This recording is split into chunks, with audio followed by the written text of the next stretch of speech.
John. What's up, everybody? Fortunately, this is the second time I have to do this, the biography. It got lost. It was long, I needed edited, but I wanted to be very honest, so I'll try to keep this short. My name is Greggory Fino. It's F as in Frank, I-N-O. I'm obviously from the United States, born and raised, Italian ethnicity, third generation. I do not feel superior, better, anything than anybody else in this world on the sphere of dirt. A human being. Grew up in a very, very high socioeconomic class with a father who was a physician, all very well-educated family members. Education was well valued, which can be deceiving. I'm also educated myself, but covered in tattoos and shaved head and some of the stuff I've done, man. Very sheltered life growing up. Never promised money or anything. It was all given to me. From a very yuppie suburb, very, very, very, a bubble. When I was 18, went to University of Michigan, Ann Arbor. I was accepted into there, which was a very hard school in our country to get into. So, it was a proud moment. I was actually studying to be a veterinarian, and I was in my junior year when 9/11, 2001 attacks happened, and I left shortly after and enlisted in the Marine Corps. And I chose ground infantry as my job, 0311, which is straight up the guys that kick doors down and shoot the bad guys. It's the job to close with and destroy the enemy. I was what was called a SAW gunner. It's the M249 squad automatic weapon in a 5-man fire team. You're the second in command, and it's a light machine gun, fully automatic. Hold down the trigger, it will fire all 200 rounds in like a minute. Not even. Well fed. It's a beast. So that was in 2002. Got passed up for the invasion of Iraq in 2003. But at that point, I transferred then to University of Pittsburgh, which is my hometown in the United States on the East Coast in Pennsylvania. No longer was education or career my priority. I knew I was going to war eventually. I did not know if I was going to live. I didn't care about stressing out about school. I wanted to have fun. So at the time, I would always heard that psychology was sort of the partier's major, like the easy major. And there's nothing easy about psychology, but I guess for an undergraduate area of study, it wasn't difficult. I did party, I had fun, and then finally in January of 2005, we deployed. We got to Iraq on March 1st of 2005. And combat began the very first day. We had our first severely wounded Marine who was only in Iraq for several hours. My war was not long. There were only 3. We got mortared every day. Tons of trolls, which are all scary because it's the things you don't know that you don't think of as a civilian. As in, every step you take, you don't know, it just lights out. Every time you go to sleep, you think to yourself, is this the last time I go to bed? Is this the last time I eat? Is this the last time I eat breakfast? Is this the last time I smoke a cigarette? Everything. You're always thinking about that.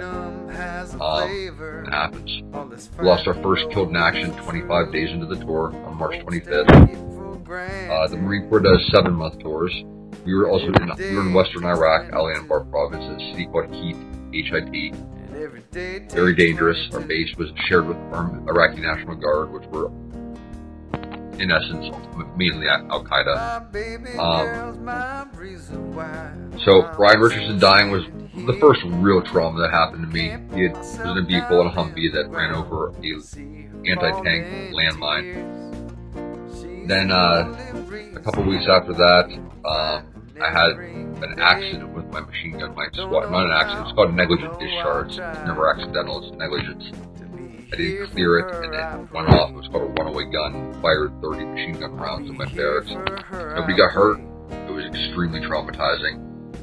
2 weeks after that, then, I was on a patrol in that city heat looking for basically a roadside bomb making factory. And the rest of the company, which is about 150 Marines, They had already aggressed, and they were on the vehicles, because we had a 60-minute limit, and then if we exceeded that, we would be engaged by the enemy.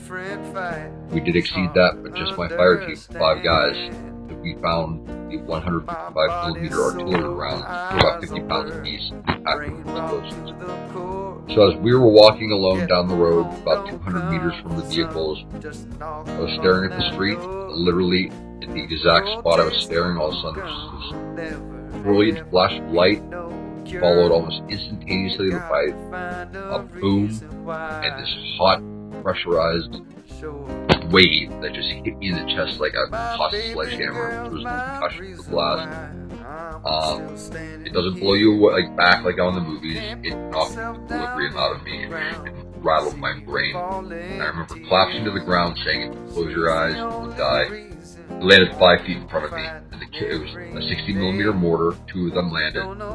The kill radius is 5 meters, 15 feet. The wound radius is 15 meters, 45 feet. It landed 5 feet in front of me. Initially, I had no idea I got hit with shrapnel. I thought I got hit in the face. It felt like hot water running down my face. And I was pouring blood out of all of the orifices on my face. Then I realized my left leg was traumatized. I was paralyzed. So I screamed, "Doc, I'm hit." He was hit too, so he couldn't help.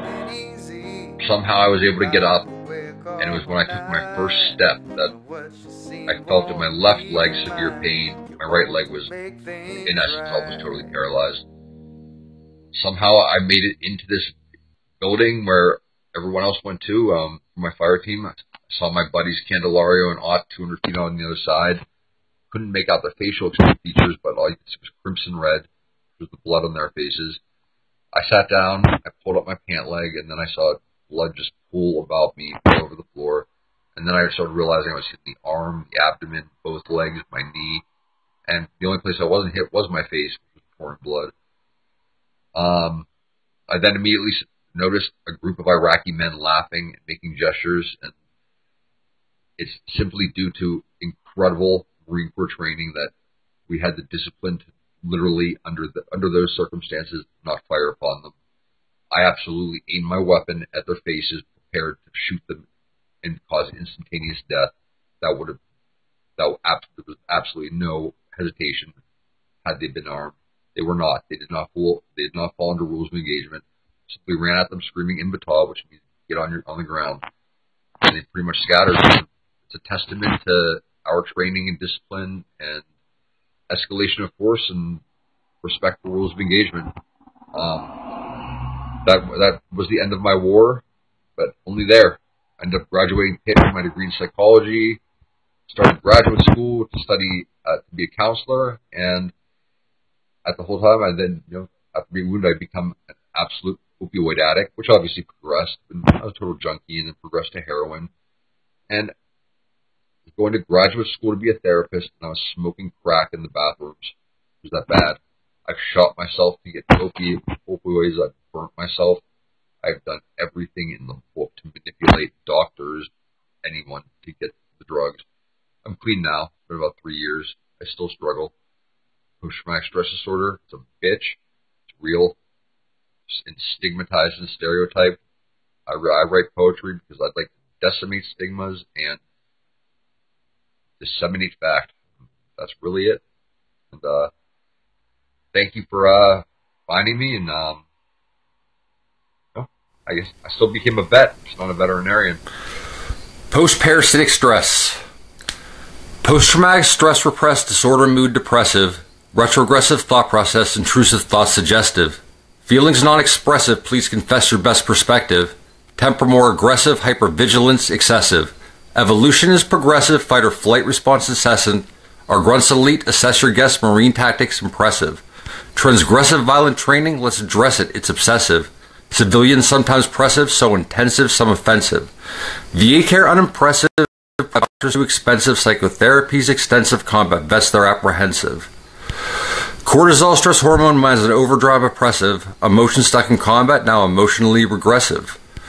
Those war things that were heard and all war things in between cause distress that is emphatic with deep wounds that can't be seen. Post-traumatic parasite disorder stressed out ghost. Lance Corporal always haunted and this parasite's new host.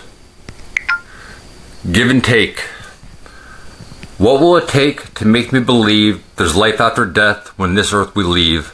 If it's true all is fair in love and war, then what's the fair trade so many died for? Forever in caskets, forevermore. For them is love gone, their fair combat tore.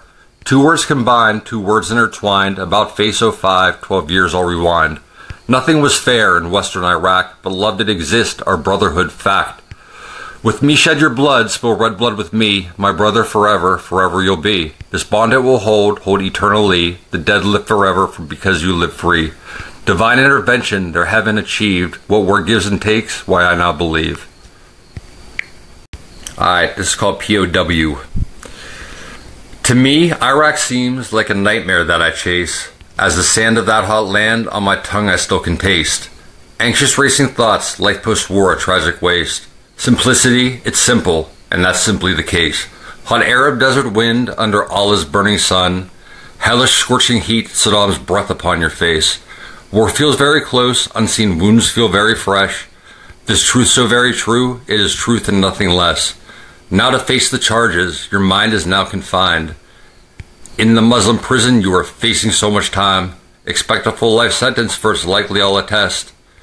Your mind is stuck in Iraq, handcuffed, shackled, now confess. Alright, this is the very last live one of the night, I think. And this is going to be Kill Switch. It's an interesting one.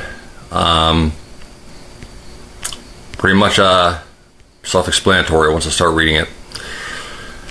When do wars end so broke souls can mend? When do souls heal to break this sad trend? Trauma rocked minds, once more can we shine? Is this the end, eternal in time? Dreams bring no sleep, your soul pray to keep. No goodness to reap, the price we pay steep. Collateral damage our families we love. If God does exist, a God up above, I pray for my feelings or what's left thereof. I'm sorry I've changed, small habits seem strange. No, I've been trained to do things deranged. They turn the switch on, no matter the cost. Once their war's won, the switch won't turn off. It's we who do lose, it's we who are lost. Pick yourself up, whatever it takes. Fix hurt you've caused, fix all mistakes. Put pen to paper with your soul. You turn the switch off, once more be whole. 'Cause freedom has a flavor. All this fight, though it's true. Folks take it for granted that every day takes 22.